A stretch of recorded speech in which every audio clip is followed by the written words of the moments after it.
Lord and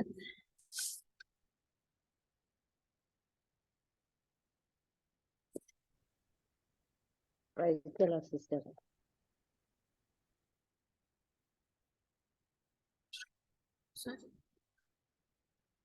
praise the lord. అందరికీ వందనాలండి. మరి చాలా నెలల తర్వాత మళ్ళీ నేను మీతో వాక్యాన్ని పంచుకోవడానికి నాకు ఇచ్చిన అవకాశాన్ని బట్టి ముందుగా ప్రభు అయిన దేవునికి, మరి సంఘ పెద్దలకి, సంఘస్థులకి నేను కృతజ్ఞతలు తెలియజేస్తున్నాను. అందరు బాగున్నారని నేను అనుకుంటున్నాను. సో నేను ఇలా మళ్ళీ మీతో వాక్యం పంచుకోవడం నాకు చాలా సంతోషంగా ఉంది. నా వాయిస్ వినిపిస్తుంది అనుకుంటా. వినిపిస్తుంది అక్క. Okay, thank you. అయితే ఇవాళ మనము ధ్యానించబోయే అంశం, మనము విశ్వాసం గురించి ధ్యానిద్దాం. విశ్వాసం అనేది ఒక ప్రాముఖ్యమైన అంశం. మనము బైబిల్ అంతటా చూస్తే అన్ని విశ్వాసం గురించే చాలా గాథలు ఉన్నాయి కదా. పాత నిబంధనలో కానీ కొత్త నిబంధనలో కానీ విశ్వాసం మీదనే చాలా స్టోరీస్ మనము బైబిల్ కథలు చిన్నప్పటి నుంచి కూడా మనం వింటున్నాం కదా. సో విశ్వాసం ఎందుకు, విశ్వాసం దాని ప్రాముఖ్యత ఏంటిదో మనం ఇవాళ ధ్యానిద్దాం. అయితే మన పరలోకపు తండ్రి తన ప్రేమలో, కృపతో మనల్ని ఆయన చేరుకోవడానికి ఆశపడతా ఉంటాడు. కానీ ఆయన మనలో చూసేది ఏంటంటే ముఖ్యమైనది విశ్వాసం అన్నమాట. విశ్వాసం కోసం చూస్తా ఉంటాడు. ఆయన తన ప్రేమ, తన కృపకి ప్రతిస్పందనగా మన హృదయంలో విశ్వాసం ఉందా అని దేవుడు చూసే అంశము అదనమాట. విశ్వాసం లేకుండా మనము దేవుణ్ణి సంతోష పెట్టలేమన్నమాట. దేవుడి నుంచి మనం ఏదైనా కోరుకుంటే, మనం దేవుడి నుంచి ఏదైనా ఆశిస్తే ఫస్ట్ దేవుడు మన దగ్గర నుంచి చూసేది ఏంటంటే, మన హృదయంలో దేవుడు చూసేది ఏంటంటే విశ్వాసం అన్నమాట. అది ఉందా లేదా అది ఇంపార్టెంట్ అన్నమాట. దీనికి మంచి ఎగ్జాంపుల్ ఏంటంటే, మరి దేవుడు అబ్రహాంని ఎన్నుకున్నాడు. ఎందుకు ఎన్నుకున్నాడండి? దేవుడు అబ్రహాంని ఎందుకు ఎన్నుకున్నాడు?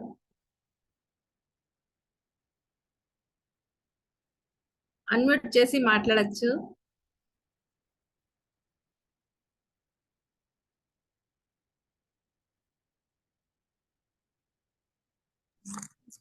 ఆయన పరిచర్య కొరకు.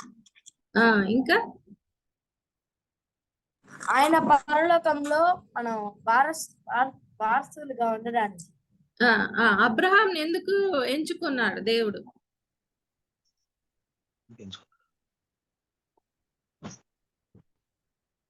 రీజన్ ఏంటి? అబ్రహాంని ఎందుకు ఎంచుకున్నాడు దేవుడు? తన ప్రజలని రక్షించడానికి.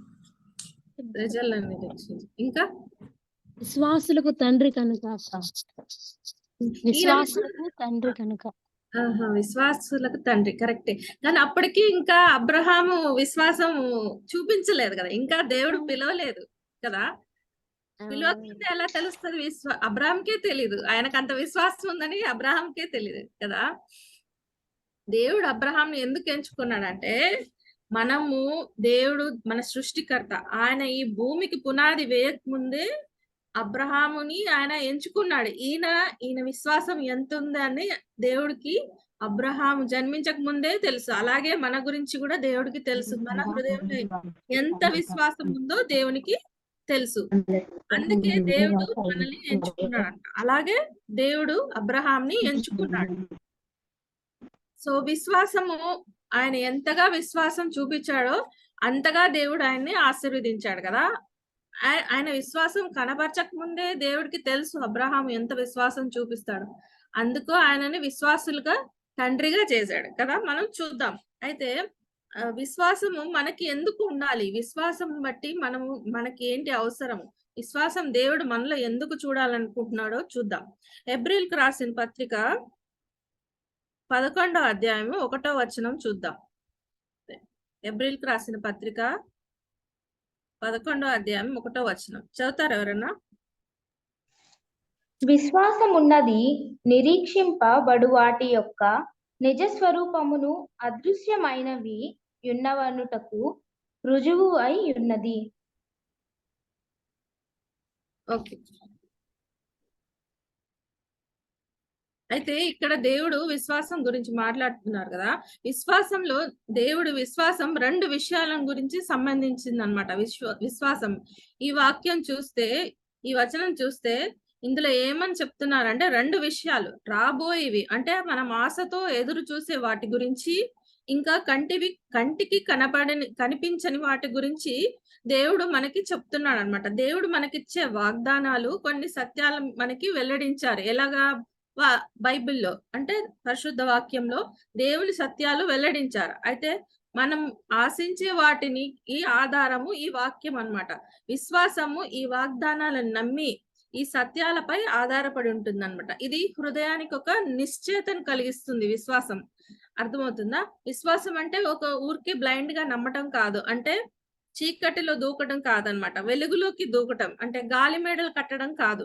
దేవుని వాక్యలో బలమైన రుజువుపై అది నిలబడి ఉంటుంది అనమాట. వాక్యం మీద ఆధారపడి ఉంటుంది విశ్వాసం.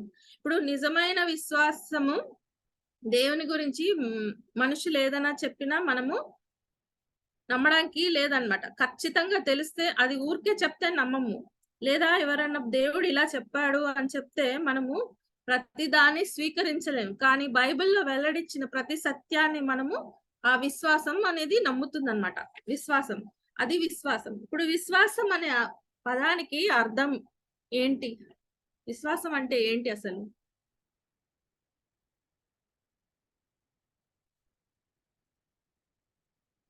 విశ్వాసం ఇప్పుడు మనందరినీ క్రిస్టియన్స్ అంటారు, లేదా మంచి మాట ఒక బిలీవర్స్ అంటే ఇంగ్లీష్ లో బిలీవర్ అంటారు, కానీ తెలుగులో మంచిగా విశ్వాసులు కదా. విశ్వసించే వారిని విశ్వాసులు అంటారు కదా. ఈ విశ్వాసం అంటే ఏంటి అసలు? ఆ వర్డ్ కి అర్థం ఏంటి అంటే నిజమైన వాస్తవంగా గ్రహించడం, అంటే అదొక నిశ్చయత అన్నమాట. ఇప్పుడు విశ్వసనీయత అంటాం కదా, దృఢంగా నమ్మేది, నమ్మకం. లేదంటే ఆధారపడటం, దేవుని మీద ఆధారపడటమే విశ్వాసం అన్నమాట. దాంట్లో ఒక స్థిరత్వం ఉంటుంది, దాన్ని విశ్వాసం అంటాం అన్నమాట. ఇప్పుడు విశ్వాసము సరే, మరి నమ్మకం అంటే ఏంటి?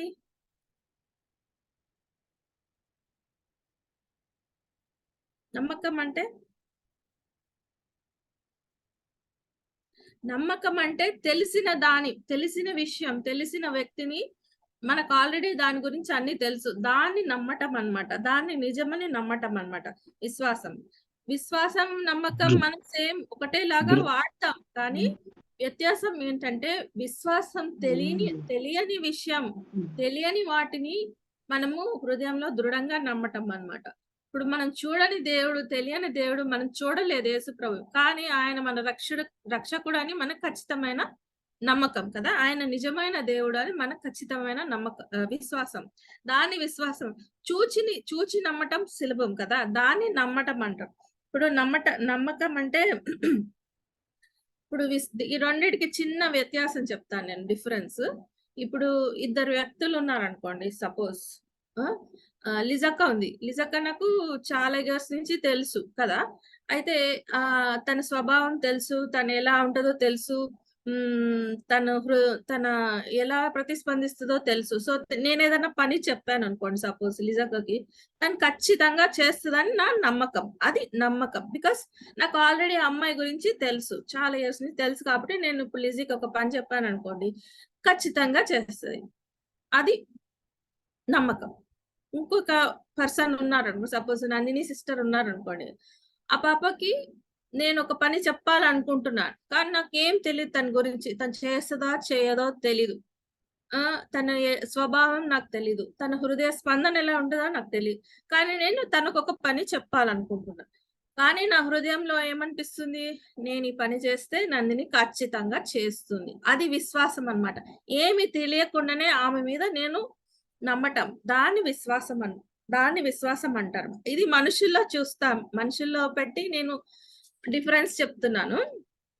అయితే వాక్యానుసారమైన విశ్వాసము మన జ్ఞానానికి భిన్నంగా ఉంటుందన్నమాట. ఇప్పుడు మనకు ఊహకు అందనిది, మనకు ఆలోచనకి అర్థం కాని విషయాన్ని నమ్మేది విశ్వాసం అన్నమాట. ఇప్పుడు ఏ విషయమైనా మనము తెలిసిందనుకోండి, దాన్ని నమ్మడం చాలా సులువు. ఇప్పుడు తెలిసిన విషయము నమ్మాలా నమ్మొద్దా అది మన చాయిస్, మన ఇష్టం కదా, మన హృదయంలో మనం డిసైడ్ చేస్తాం. కానీ ఏదైనా విషయము నమ్మాలంటే దాని పరీక్ష, విశ్వాసం ఎక్కడ పరీక్ష, విశ్వాసానికి పరీక్ష ఎక్కడ అంటే ఇప్పుడు ఆ విషయం గురించి మనం నమ్మినప్పుడు దాని గురించి మనం ఎటువంటి వ్యతిరేకంగా విన్నా మనం దాన్ని ఇది కరెక్ట్ అని నమ్ముతాం అనమాట. అది విశ్వాసం అంటే. ఎందుకంటే నీ హృదయం చెప్తుంది నీకు ఇది కరెక్టే, వాళ్ళు చెప్పేదంతా అబద్ధము, సో అని నీ హృదయం నీకు చెప్తుంది. అది విశ్వాసం అన్నమాట. అయితే ఈ వచనంలో చదివినప్పుడు మనకు అర్థమవుతుంది ఏంటంటే విశ్వాసము ఒక దృఢమైనది, అదొక గొప్ప నిరీక్షణ అన్నమాట.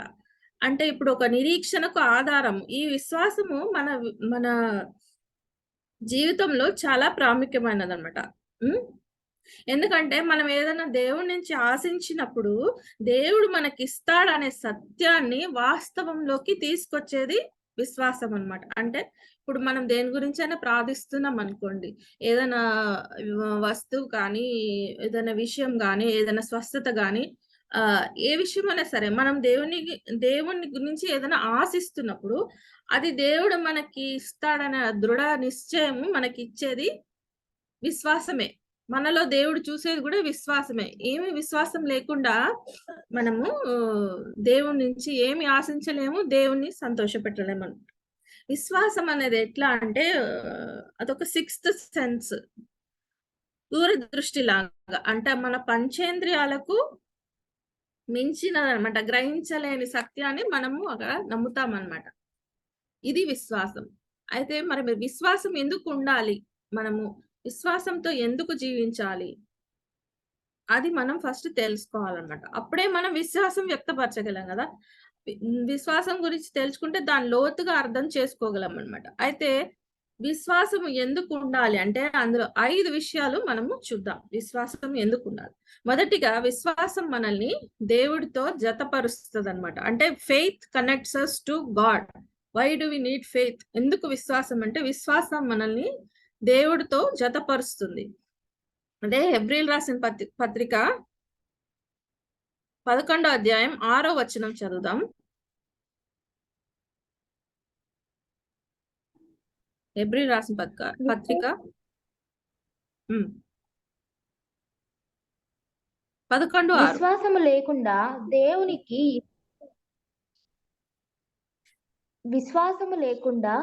దేవునికి ఇష్టుడై ఉండుట అసాధ్యము. దేవుని యొద్దకు వచ్చువాడు ఆయన యున్నాడనియు తన్ను వెతుకు వారికి ఫలము దయచేయువాడనియు నమ్మవలెను గదా. ఇక్కడ దేవుడికి ఇష్టంగా ఉండాలంటే విశ్వాసంతో ఉండాలి. విశ్వాసం లేకుండా మనం దేవుడికి ఇష్టలుగా ఉండలేము కదా. మనం విశ్వాసంతో ముందుకు నడిచినప్పుడు మన హృదయంలో దేవుడు ఉన్నప్పుడు అప్పుడు మనం దేవుణ్ణి సంతోషపెట్టగలం. అంటే ప్లీజింగ్ గాడ్. విశ్వాసంతోనే మనం దేవుణ్ణి ప్లీజ్ చేయగలుగుతాం. అంటే ఇప్పుడు మనకి ఎవరైనా ఇష్టం ఉన్నారనుకోండి, మనం వాళ్ళని సంతోష పెట్టడానికి ట్రై చేస్తాం కదా. ఇప్పుడు పిల్లలు ఉన్నారనుకోండి, పేరెంట్స్ ని ప్లీజ్ చేయడానికి ట్రై చేస్తారు, స్టూడెంట్స్ టీచర్ ని ప్లీజ్ చేయడానికి ట్రై చేస్తారు. అదే మనం ప్రేమించే మన దేవుణ్ణి మనం ప్లీజ్ చేయాలి అంటే, సంతోష పెట్టాలి, ఆయన హృదయాన్ని సంతోష పెట్టాలి అంటే మనము విశ్వాసంతో ముందుకు నడవాలన్నమాట. అయితే ఇప్పుడు విశ్వాసము ఎలా వస్తుంది అంటే, ఇప్పుడు దేవునితో మనం ఎలా కనెక్ట్ అవుతామంటే, ఇప్పుడు యేసు ప్రభు మన కోసం చేసిన రక్షణ కార్యము మనకు తెలుసు కదా. ఆయన మన పాపాలని ఆయన మీద వేసుకొని ఆయన పాపిగా మారి మన కోసం సిలువలో వేలాడి ఆయన చనిపోయి తిరిగి లేచి మనకి రక్షణ భాగ్యం కలిగించాడు కదా. మనల్ని నిర్దోషులుగా దేవుని ముందు నిల్చోబెట్టాడు. ఇప్పుడు మన దేవుని ముందు మనం నిర్దోషులము. ఆయన పాపి అయి మన పాపం ఆయన మీద వేసుకొని మనల్ని నిర్దోషులుగా నుంచోబెట్టాడు దేవుని ముందు. మనం నిర్దోషులుగా ఉన్నప్పుడే దేవుడు మనల్ని అంగీకరిస్తాడు. ఆయన రాజ్యంలో మనకి స్థానం ఉంది, లేదంటే లేదు. సో ఇదే చాలా గొప్ప విషయం, ఇదే రక్షణ భాగ్యం. ఇంకా దేవుని ఆయన హృదయానికి ఆనందం కలిగించాలంటేనే మనము విశ్వాసంతో జీవించాలన్నమాట. ఈ సత్యాన్ని మనం తెలుసుకున్నప్పుడు దేవుడు మన కోసం చేసిన కార్యం, ఆయన చేసిన సాక్రిఫైస్, మనకి చేసినది మనం రియలైజ్ అయినప్పుడు మనం దేవుణ్ణి సంతోష పెట్టగలం, విశ్వాసంతో ముందుకు సాగగలం కదా. అది ప్రాముఖ్యమైన విషయం. రెండవది ఏంటంటే, క్రీస్తు వ్యక్తిత్వంలో విశ్వాసం, faith in the person of Christ, అంటే క్రీస్తులో మనకి విశ్వాసం. అదే హెబ్రీల్ రాసిన పత్రిక 12వ అధ్యాయం 2వ వచనం చూద్దాం. హీబ్రూస్ 12:2. మనము కూడా ప్రతి భారమును సులువుగా చిక్కులబెట్టు పాపమును విడిచిపెట్టి విశ్వాసమునకు కర్తయు దానిని కొనసాగించువాడునైన యేసు వైపు చూచుచు మన ఎదుట ఉంచబడిన పందెములో ఒప్పికతో పరిగెత్తుదము.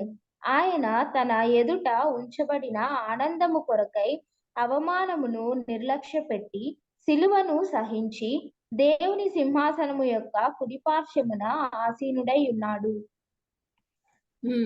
ఇక్కడ మనకి ఈ వచనంలో మనకి ఏమర్థం అవుతుందంటే, యేసు ప్రభువే మన విశ్వాసానికి మూలకర్త, ఆయనే ఆరంభించిన వాడు కదా. ఏమనుంది? విశ్వాసమునకు కర్తయు దానిని కొనసాగించువాడునైనా యేసు వైపు చూచుచు అని రాయబడింది కదా.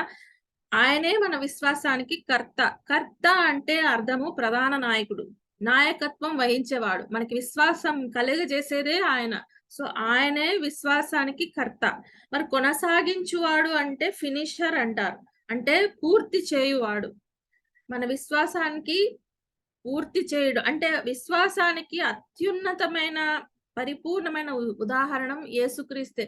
ఎందుకంటే ఆయనే మన విశ్వాసానికి పూర్తి చేసేవాడు ఆయనే. అందుకనే యేసుపై వచ్చే విశ్వాసం మనకి ఆయన నుండే వస్తుందన్నమాట. ఆ విశ్వాసం ఆయనని అనుకరిస్తుంది. సో మనకి విశ్వాసం ఎక్కడి నుంచి వస్తుందంటే యేసు ప్రభు నుంచే వస్తుంది. ఆ విశ్వాసం, ఆ హృదయ స్పందన ప్రభువు నుంచే వస్తుందన్నమాట. అదే యేసు ప్రభు కూడా చెప్తున్నాడు, మీరు విశ్వసించాలి అని చెప్తున్నాడు. మార్కు సువార్త 11వ అధ్యాయం 22లో నేను చదువుతాను. ఆయన యేసు ప్రభు ఏం చెప్తున్నారంటే, దేవుని యందు విశ్వాసం ఉంచుడి అని ఆయనే చెప్తున్నారు. యేసు ప్రభువే చెప్తున్నారు, దేవుని యందు విశ్వాసం ఉంచండి అని ఆయనే చెప్తున్నాడు.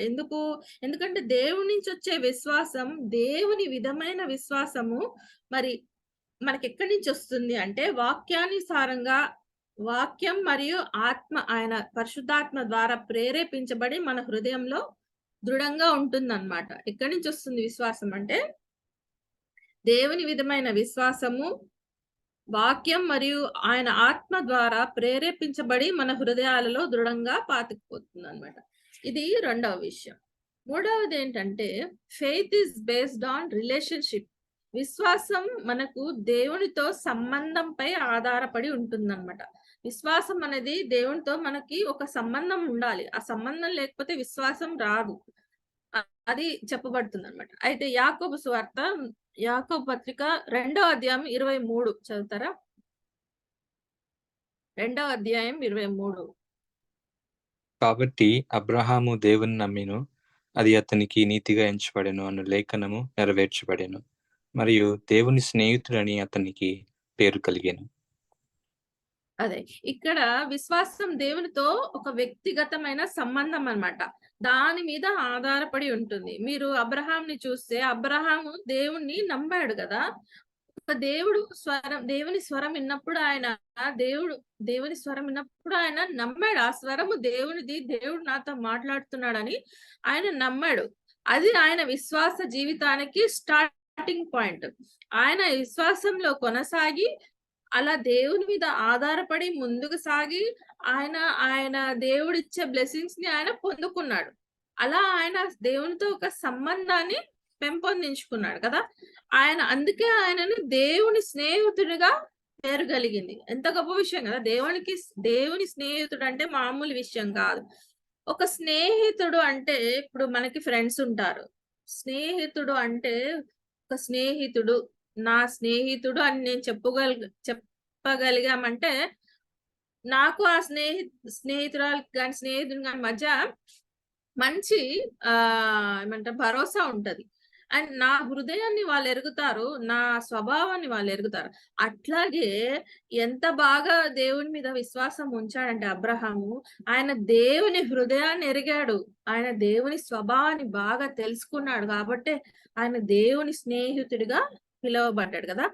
అబ్రహాము విశ్వాసము జీవితము, విశ్వాసులకు ఆయన తండ్రిగా పిలువబడ్డాడు కదా.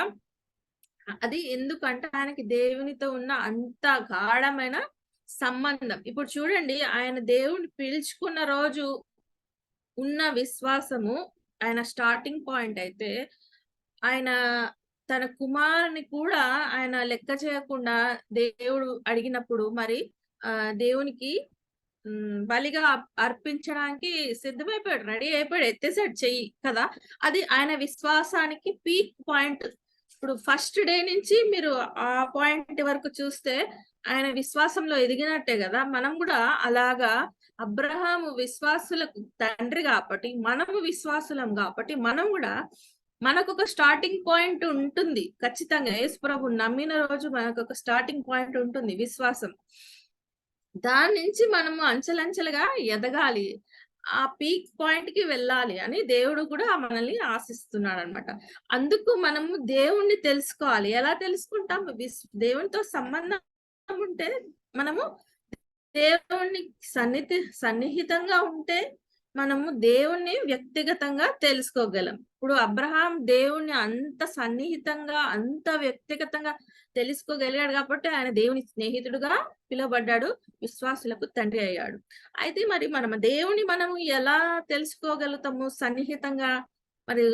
మరి వ్యక్తిగత సంబంధం ఎలా ఏర్పడుతుంది? మరి దేవుని హృదయం తెలుసుకోవాలంటే ఆయనని ఎలా తెలుసుకోగలుగుతాం? మనము దేవుని హృదయం తెలుసుకోవాలంటే ఏం చేయాలి?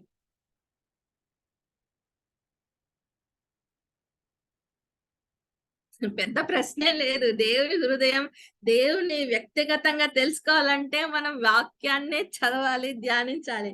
ఎందుకంటే ఈ వాక్యం అంటే పరిశుద్ధ గ్రంథంలో ఈ వాక్యమే దేవుని వ్యక్తిత్వాన్ని మనకి బయలుపరుస్తుంది, ఆయన ఉద్దేశం, ఆయన ప్రణాళిక. ఇప్పుడు వాక్యంలో అంతా ఏముందండి?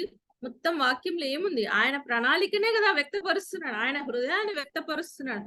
ఆయన మన పట్ల ఆయనకున్న ప్రణాళికని, ఆయన ఉద్దేశాన్ని మనకు వాక్యం ద్వారానే తెలియజేస్తున్నాడు. మరి ఆయన్ని తెలుసుకోవాలంటే మనం వాక్యం చదవాలి.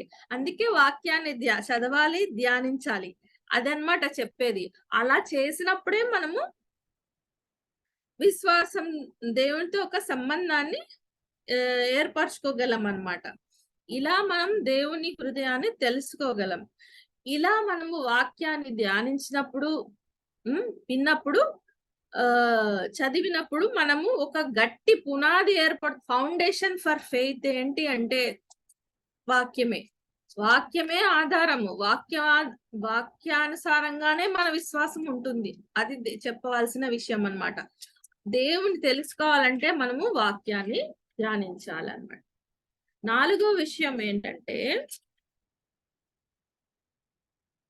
Faith is of the heart. అంటే విశ్వాసము హృదయానికి సంబంధించింది. హృదయంతో విశ్వసించి నోటి ద్వారా మనం అంగీకరించినప్పుడే కదా మనం రక్షణ పొందుతాము. ఇప్పుడు ఊరికే ఉత్తనే నేను దేవుని నమ్ముతాను, విశ్వసిస్తానంటే సరిపోదండి. We have to confess our faith కదా. ఇప్పుడు అప్పుడే కదా రక్షణ భాగ్యము. ఇప్పుడు మనకేంటి దృఢ నిశ్చయత ఏంటి? ఇప్పుడు దేవుడు, యేసు ప్రభు దేవుడు మన పాపాలని క్షమించాడు అన్న నిశ్చయత మనకి ఎక్కడి నుంచి వస్తుంది? ఎలా ఖచ్చితంగా చెప్పగలము? ఇప్పుడు నేను యేసు ప్రభుని అంగీకరించాను, నేను ఆయన నిజమైన దేవుడు అని నమ్ముతున్నాను, ఆయన నా పాపాలను క్షమించాడు అని, మనల్ని రక్షించాడు, నా పాపాలు క్షమింపబడ్డాయి అన్న దృఢ నిశ్చయత మనకి కన్ఫర్మేషన్ ఎక్కడిది? ఎలా తెలుస్తుంది?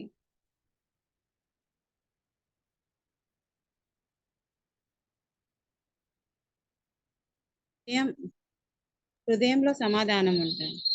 హృదయంలో సమాధానము, హృదయంలో మనకు ఆ విశ్వాసం ఉంటది. ఎస్, దేవుడు నన్ను క్షమించాడు. అందుకే కదా ప్రతి విశ్వాసి ప్రభు నా పాపాన్ని క్షమించాడు, నేను ఖచ్చితంగా పరలోకం వెళ్తాము అన్న నిశ్చయత మనకు ఉంది కదా. మనందరికీ ఉంది కదా, మనమందరం పరలోకానికి చేరుతామని. ఉందా లేదా? డౌట్ ఉందా ఇంకేమన్నా? ఆ పాపాలు క్షమించలేదని ఇంకా డౌట్స్ ఎవరికైనా ఉన్నాయా? లేదు క్షమించారు కానీ పరలోకంకి వెళ్తాను అన్న డౌట్ ఉందా? అదే విశ్వాసం. మరి ఖచ్చితంగా మనము దేవుడు మన పాపాలని క్షమించాడు అనే మన హృదయంలో మనము ఖచ్చితంగా నమ్మాలి. అది నమ్మినప్పుడే మనము నెక్స్ట్ స్టెప్ మన పరలోకానికి వెళ్తామని మనకు ఖచ్చితంగా చెప్పగలం అన్నమాట. అందుకే విశ్వాసము హృదయం నుంచి వస్తుందన్నమాట. హృదయపూర్వకంగా మనిషి విశ్వసించినప్పుడు కార్యం జరుగుతుంది. ఇది చాలా ప్రాముఖ్యమైనది. ఎందుకంటే మన ఆలోచనలకు అందనిది, ఊహకు మించినది ఒక విషయంలో జవాబు అంత చిక్కనిదైనా సరే విశ్వాసంతో మనం ముందుకు అడుగు వేయాలన్నమాట. ఆశించినది ఆయన అందుకోగలుగుతాం. విశ్వాసంతోనే మనం అడుగు ముందుకు వేయాలి. అప్పుడే మనం ఆశించింది మనము పొందుకోగలం అన్నమాట. ఇది చాలా ప్రాముఖ్యమైన విషయం. అందుకే కొరింథీయులకు రాసిన 2వ పత్రిక 5వ అధ్యాయము 6వ వచనము, కొరింథీయులకు రాసిన 2వ కొరింథీయులు 5వ అధ్యాయం 6వ వచనంలో వెళ్ళి చూపు వలన కాక విశ్వాసము వలనే నడుచుకొనుచున్నాము. అంటే చూచి నమ్మటం ఈజీ, విశ్వాసంతోనే మనము ముందుకు సాగాలి అన్నమాట. విశ్వాసం మన ఊహకు మించి, అవగాహన, ఆలోచన మించినదన్నమాట. చూచి నమ్మిన దానికంటే విశ్వాసంతో చూడక నమ్మి నడుచుకుని వారు గొప్ప విశ్వాసి కదా. దీనికి ఒక చిన్న ఉదాహరణ. చూడకుండా మనము దేవుణ్ణి నమ్మటం అనేది గొప్ప విషయం అన్నమాట. అదే గొప్ప విశ్వాసకి సూచన. అది ఇక్కడ చెప్పాల్సిన అంశం అన్నమాట. హృదయంలోంచి విశ్వాసం వస్తుంది కాబట్టి మనం చూడకపోయినా దేవుణ్ణి అది ఖచ్చితంగా నిజమని నమ్మగలుగుతాము. నిజంగా నమ్మినప్పుడు మనము హృదయపూర్వకంగా విశ్వసిస్తాము. 5వ విషయం ఏంటంటే దేవుడు మనల్ని విశ్వాసంతో జీవించాలని ఆశపడుతున్నాడు. అంటే విశ్వాసము ద్వారా దీవించుమని దేవుడు మనల్ని పిలుస్తున్నాడు అన్నమాట. God calls us to live by faith. ఇక్కడ రోమీలకు రాసిన పత్రిక 1:17 చూద్దాం.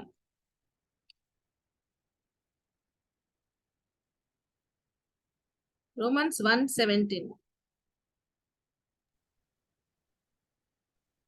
నీతిమంతుడు విశ్వాస మూలముగా జీవించునని వ్రాయబడిన ప్రకారము విశ్వాస మూలముగా అంతకంతకు విశ్వాసము కలుగునట్లు దేవుని నీతి దాని యందు బయలుపరచు.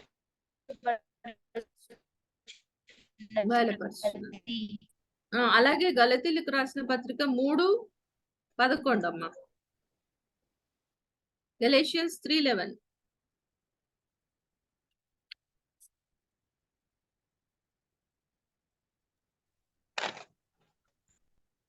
గలేషియన్స్ 3:11.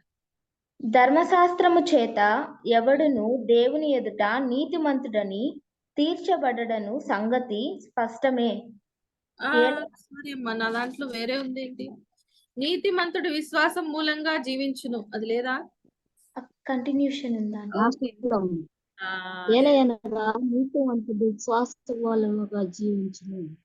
అదే మనము విశ్వాసం మూలంగా జీవించాలని దేవుడు ఆశపడ్డాడు.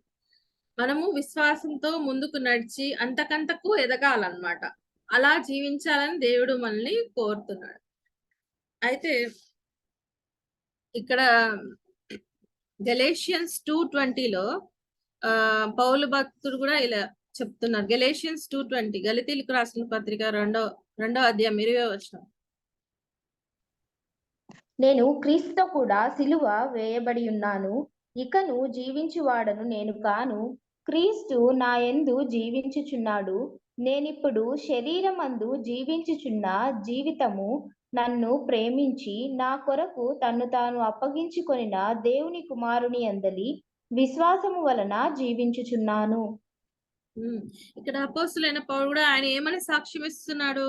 జీవించున్నది నేను కాదు, నా యందు జీవిస్తున్న యేసు ప్రభువు దేవుని కుమారుని అందలి విశ్వాసము వలన నేను జీవిస్తున్నాను అంటున్నాడు. ఇప్పుడు నేను కాదు, మనం విశ్వాసం ఉన్నప్పుడు మనలో స్వార్థం ఉండదు అనమాట. మనం చేసే ప్రతి పనిలో స్వార్థం లేకుండా ఉంటాం అనమాట. దేవుని పని మీద, ఇప్పుడు యేసు ప్రభు పని మీద ఉన్నప్పుడు మనం స్వయం మన స్వార్థం పక్కన పెట్టేస్తాం. ఖచ్చితంగా దేవుడి కోసం, ప్రభు కోసం జీవిస్తాం. అంటే ఆయన సాక్షులుగా జీవిస్తాం. ఇప్పుడు ఆయన అదే చెప్తున్నాడు కదా పౌలు గారు, క్రీస్తు నా యందు జీవిస్తున్నాడు అని ఆయన ఖచ్చితంగా చెప్తున్నాడు. నేను ఆయన కొరకు జీవిస్తున్నాను అని ఆయన చెప్తున్నాడు కదా. దేవుని కుమారి అందలి విశ్వాసము వలన జీవిస్తున్నాడు. ఆయన విశ్వాసముతోనే జీవిస్తున్నాడని ఆయన మనకి చెప్తున్నాడు. అందుకే మనం చేసే ప్రతి పని విశ్వాసము నుండి పుట్టుకొస్తుంది అనమాట. మనం చెప్పే ప్రతి మాట, చేసే ప్రతి పని, మన ఆలోచన విశ్వాసం నుండి రావాలండి. అలాంటప్పుడే మనము విశ్వాస జీవితాన్ని కొనసాగించగలం. మనం విశ్వాసి అని చెప్పి మన స్వార్థం చూసుకొని మన పనులు మనం చేసుకుంటే అది విశ్వాస జీవితం కాదనమాట. ఒక విశ్వాసి నేను విశ్వాసి అని చెప్పుకునే వ్యక్తి తనలో యేసుక్రీస్తుని వ్యక్తం చేయలేకపోతే, చూపించలేకపోతే అది విశ్వాసమైన జీవితం కాదని మనం చెప్పగలం. లేదంటే ఒక వ్యక్తి నేను విశ్వాసిని అని చెప్పినప్పుడు ఆయనలో మనం క్రీస్తుని చూడగలిగి ఉండాలన్నమాట. అది విశ్వాసమైన జీవితం, దాని అర్థం అన్నమాట. ఇవి విషయాలు. మనం విశ్వాసం ఎందుకు అని అడిగినప్పుడు, విశ్వాసం మనల్ని దేవునితో జతపరుస్తుంది ఒకటి. రెండవది, విశ్వాసము క్రీస్తు వ్యక్తిత్వంలో విశ్వాసం అన్నమాట. మూడవది, విశ్వాసము దేవునితో సంబంధంపై ఆధారపడి ఉంటుంది. నాలుగవది, విశ్వాసము హృదయానికి సంబంధించింది. ఐదవది, విశ్వాసముతో జీవించాలని దేవుడు మనల్ని కోరుకుంటున్నాడు. అయితే ఇప్పుడు మనకి విశ్వాసం ఉంది. ఇప్పుడు విశ్వాసం అనేది మన హృదయంలో ఎలా ఉద్భవిస్తుంది? ఈ విశ్వాసాన్ని మనం ఎలా పెంపొందించుకుంటాము? ఇప్పుడు మనం డే 1 విశ్వాసి ప్రభు నమ్మిన రోజు నుంచి ఎప్పుడు అదే లెవెల్లో ఉంటామా, ఎదుగుతామా? మామూలుగా చెప్తాం కదా, విశ్వాసంలో ఇప్పుడు వాక్యం వింటున్నాం, సంవత్సరం వింటున్నాము అలా. లేదంటే ప్రతి వారం మనము మరి ఆదివారం వాక్యం వింటున్నాం, బైబిల్ స్టడీలో వాక్యం వింటున్నాం. విన్న వాక్యము మన జీవితాల్లో ఫలిస్తుందా? అంటే మనం ఎదుగుతున్నామా విశ్వాసంలో? విన్న వాక్యాన్ని బట్టి మనం బలపడి విశ్వాసంలో మనం ఎదుగుతున్నామా? అది మనం చూడాలి. లేకపోతే ఆ జీవితము విశ్వాసమైన జీవితంగా, ఇప్పుడు ఊరికే నాకు విశ్వాసం ఉంది అంటే సరిపోదు. ఆ విశ్వాసి జీవితం మనము కనపరచాలన్నమాట. అందుకనే ఇప్పుడు విశ్వాసం మనకి ఎలా ఉద్భవిస్తుంది, మనం దాన్ని ఎలా పెంపొందించుకోగలమో చూద్దాం. రోమన్స్ 10:17, రోమిల్కి రాసిన పత్రిక 10:17లో చూద్దామా ఎలా విశ్వాసాన్ని మనం పెంపొందించుకోగలమో చూద్దాం. రోమన్స్ 10:17. కాగా వినుట వలన విశ్వాసము కలుగును, వినుట క్రీస్తును గూర్చిన మాటల వలన కలుగును. అదే, సో వినుట వలన విశ్వాసం కలుగుతుంది. ఏం వింటే విశ్వాసం కలుగుతుందండి? ఏం వినాలి? కలుగును. బ్రేక్ అవుతుంది. వినుట వల్ల విశ్వాసం కలుగుతుందంట. ఏం వింటే విశ్వాసం వస్తుంది?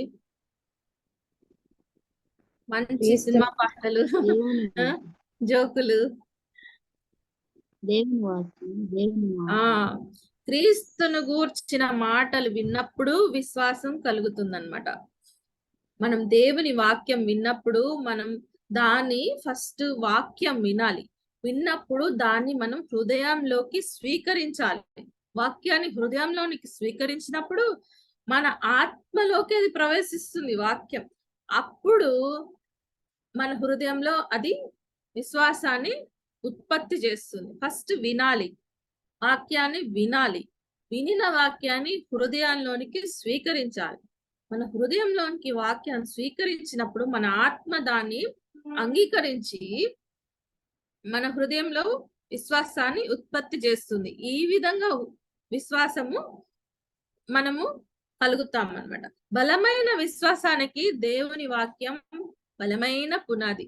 సో మంచి విశ్వాసిగా మారాలంటే మనకి మంచి పునాది వాక్యమే.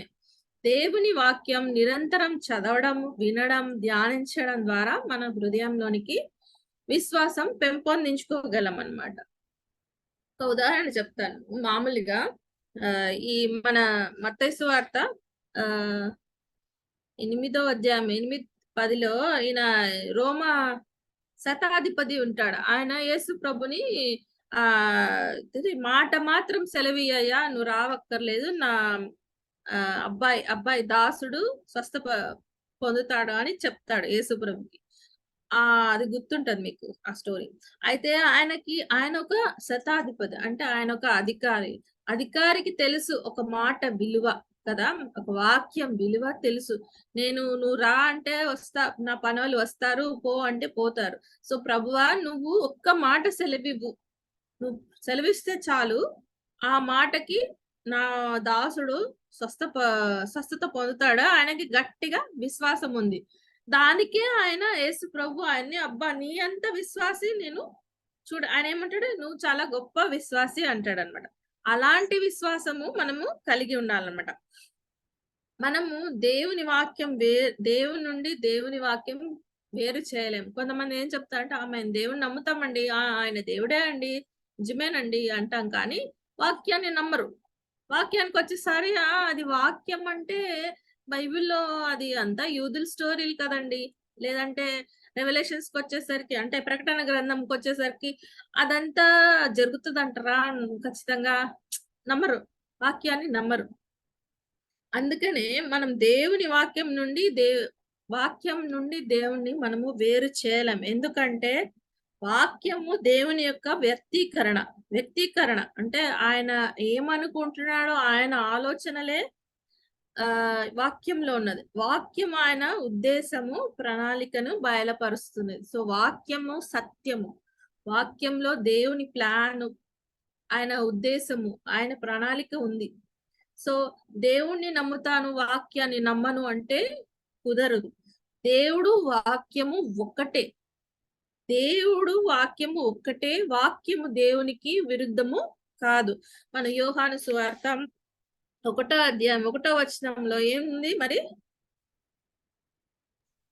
ఆదియందు వాక్యము ఉండెను, వాక్యము దేవుని యొద్ద ఉండెను, వాక్యము దేవుడై ఉండెను. వాక్యము దేవుడై ఉండెను. సో వాక్యము దేవుడై ఉన్నప్పుడు దేవుడు వేరు, వాక్యం వేరు అని మనం వేరు చేయలేము. నేను దేవుని నమ్ముతాను కానీ వాక్యాన్ని నమ్మలేను అంటే అది కరెక్ట్ కాదు. దేవుని వాక్యాన్ని నమ్మకపోతే దేవుని నమ్మనట్టే, అంతే, ఖచ్చితంగా అదే సత్యం అన్నమాట. వాక్యంలో సత్యం ఉన్నది కదా, ఆయన దేవుని వాక్యము దేవుడై ఉన్నాడు. ఆ సత్యాన్ని దేవుడు మన చేతికి ఇచ్చినప్పుడు మనము వ్యర్థమైన వాటి మీద మన ధ్యాస పెడతాం. అందుకే ఎక్కువగా స్ట్రెస్ చేసేది వాక్యాన్ని ధ్యానించండి. పర్టికులర్లీ యవనస్తులం మనము చాలా ఈజీగా డైవర్ట్ అయిపోతా ఉంటాం, మన సమయాన్ని చాలా వృధా చేస్తా ఉంటాం కదా. ప్రతి ఒక్కరం అందరము వృధా చేస్తాము. సో వాక్యం మన సత్యం మన చేతిలో ఉన్నప్పుడు, మనం వాక్యాన్ని ధ్యానించినప్పుడు మనం దేవునికి సన్నిహితులుగా అవగలం, దేవుని హృదయాన్ని తెలుసుకోగలం, మనం దేవుని తెలుసుకోగలం అన్నమాట. ఆయన హృదయాన్ని తెలుసుకోగలిగే వారంగా ఉంటాం. అందుకే వాక్యాన్ని ధ్యానించాలి. వాక్యాన్ని నమ్మినప్పుడు క్రీస్తు వ్యక్తిత్వంపై మనకి విశ్వాసం ఉంటుందన్నమాట. ఈ వాక్యం క్రీస్తే కదా, క్రీస్తు ప్రభువే కదా. మరి యోహాను సువార్తలు యోహాను చెప్పేది వాక్యము దేవుడే ఉన్నాడంటే ఆయన ప్రభు గురించే కదా చెప్పేది. అందుకు మన వాక్యాన్ని నమ్మినప్పుడు యేసు క్రీస్తు వ్యక్తిత్వంపై మనకి విశ్వాసం వస్తుంది, ఆయన పేరు మీద మనకి విశ్వాసం వస్తుంది, ఆయన శక్తి మీద మనకి విశ్వాసం వస్తుంది. ప్రభువుని నమ్మినప్పుడు ప్రభు మన జీవితంలో కార్యం చేస్తాడనే ఖచ్చితమైన విశ్వాసం మనకి వస్తుంది కదా. విశ్వాసం అనేది ఒక మజిల్ లాంటిది, అంటే కండరం అంటాం కదా. కండరమేనా? కరెక్టేనా?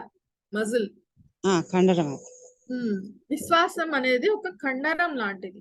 దాన్ని మనము ఎక్సర్సైజ్ చేయాలి, వ్యాయామం చేయాలన్నమాట. వ్యాయామం చేసిన కొద్దీ మజిల్ పెరుగుతుంది కదా. కండలు తిరిగిన వీరుడు అంటే ఏంటి? వాళ్ళు బాగా వ్యాయామం చేస్తారు కాబట్టి వాళ్ళకి మంచి కండలు ఉంటాయి కదా. విశ్వాసం కూడా అంతే, ఒక కండరం లాంటిది. దాన్ని ఎక్సర్సైజ్ చేస్తేనే, వ్యాయామం చేస్తేనే అది పెరుగుతుంది అనమాట. సో విశ్వాసం అనే దాన్ని మనం వ్యాయామంతో పెంపొందించుకోగలం అనమాట. అయితే ఎలా పెంచుకుంటాం మనం? 2 తెస్సలోనికయ 1వ అధ్యాయం 3వ వచనము. ఇక్కడ పౌలు గారు ఏం చెప్తున్నారంటే ఆ విశ్వాసులని ఆయన ప్రోత్సహిస్తున్నాడు అనమాట. మీ విశ్వాసము బహుగా అభివృద్ధి పొందుచున్నదని వాళ్ళని ఎంకరేజ్ చేస్తున్నాడు అనమాట. విశ్వాసం అభివృద్ధి చెందాలంటే ఏం చేయాలి? మనము ఎక్సర్సైజ్ చేయాలి. ఆ విశ్వాసాన్ని మనము ఎక్సర్సైజ్ చేయాలన్నమాట. మనము దేవుని వాక్యం అనే ఆహారాన్ని తిన్నప్పుడు విశ్వాసము పెరిగి అభివృద్ధి చెందుతుంది అనమాట. అర్థమైందా? ఎక్సర్సైజ్ ఫెయిత్, విశ్వాసం, వాక్యాన్ని తిన్నప్పుడు మనము విశ్వాసాన్ని మనము పెంపొందించుకుంటాం. అది ఎక్సర్సైజ్ లాంటిది.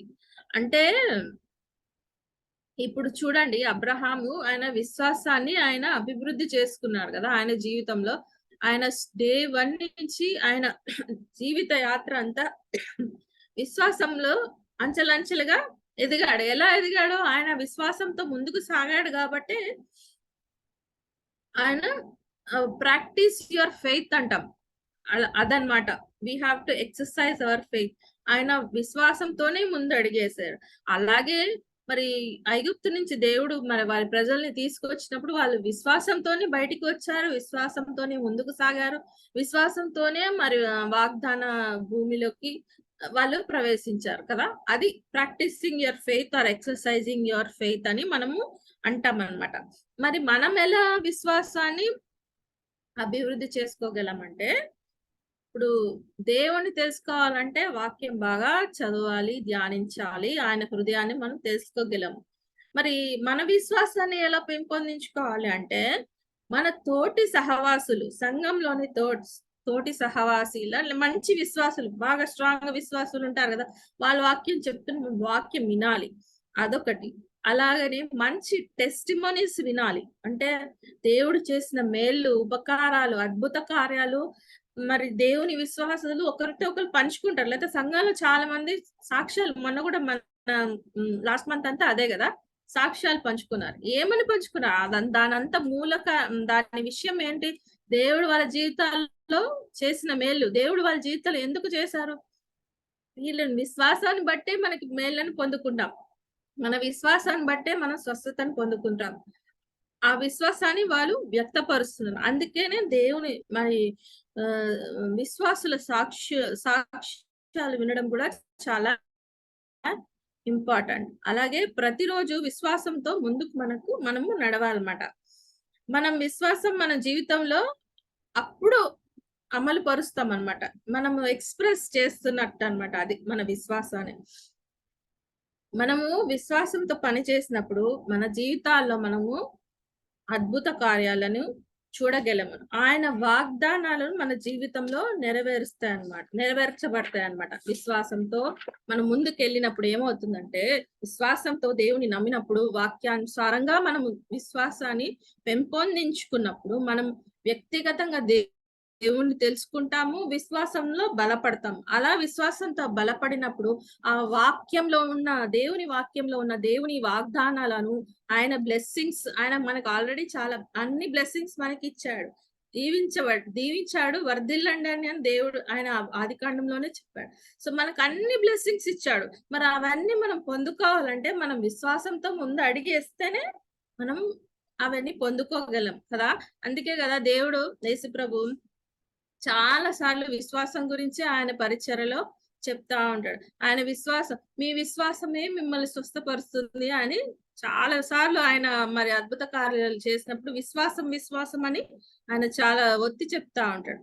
అందుకే మనం కూడా విశ్వాసంతో ఉన్నప్పుడు మనం దేవుని వాగ్దానాలు, దేవుని దీవెనలు, ఆయన ఆశీర్వాదాలు లేదా మన స్వస్థతను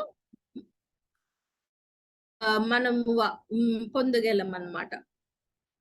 ఈ విశ్వాసం ఉన్నప్పుడే మన జీవితంలో కార్యం జరుగుతుంది. విశ్వాసంతో మనం జీవించే వారంగా ఉన్నప్పుడే మన జీవితాల్లో కార్యాలు జరుగుతాయి. ఆ విశ్వాసం, అట్టి విశ్వాసంతో మనం ముందుకు సాగాలి.